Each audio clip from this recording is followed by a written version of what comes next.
it's been 25 years and the game still won't save my track designs. You know, I hate to be a pessimist, but I don't know, something tells me it probably never will. And I'm gonna give Nintendo 3 more years before I just give up hope. Alright, 5 more years, but then that's it. Released to the Nintendo Entertainment System in 1985, Excitebike was the definitive motocross game of the 8-bit generation.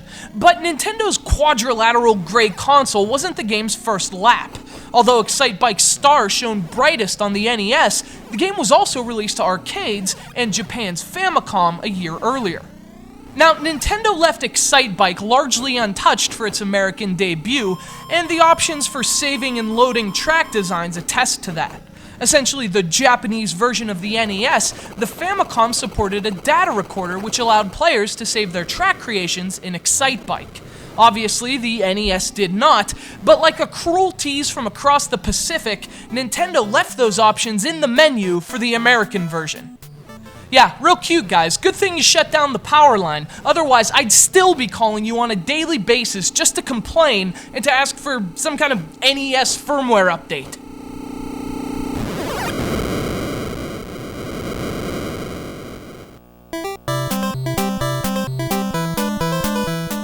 Fortunately, aside from staring at options that didn't work and dreaming about what saving your track designs might be like, Excitebike was an otherwise full-throttle game of 8-bit excellence.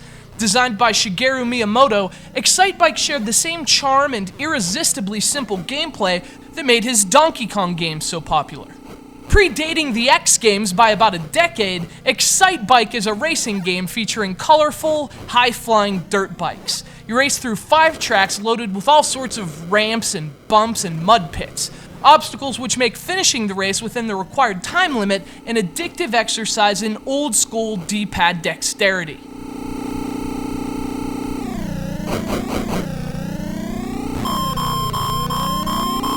Of course, it doesn't take long to play through all 5 of those tracks, so even for an NES game, Excitebike's single-player content sort of blows a tire.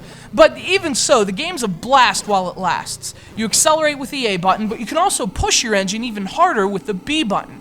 It makes your bike go faster, but it also comes at a cost. The more you use B, the hotter your engine becomes. And unless you want to spend a few precious seconds on the sideline, the last thing you want to do is overheat your engine. Simple as its controls are, there's also a nice amount of depth in terms of mastering the game's mechanics.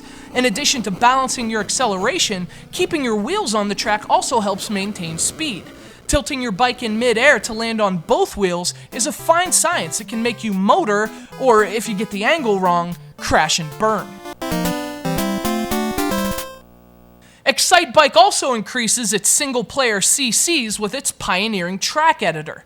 Even with its useless save system, the editor is still an excellent feature that pushes Excitebike into the status of a full-fledged classic. Using any of the obstacles used in the standard tracks, you can design and race on your own courses. Now, by modern standards, that may not sound like much, especially without the ability to save, but it was one of the first racing games to include that kind of feature, and over the years, it's come to define Excitebike.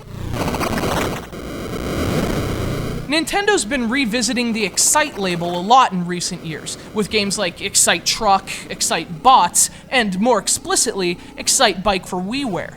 And yet, while they're all good games in their own right, they don't have quite the same charm as the original. It's simple and it's pretty thin on content, but there's an innocent purity to its design that makes Excitebike as fun as it is timeless.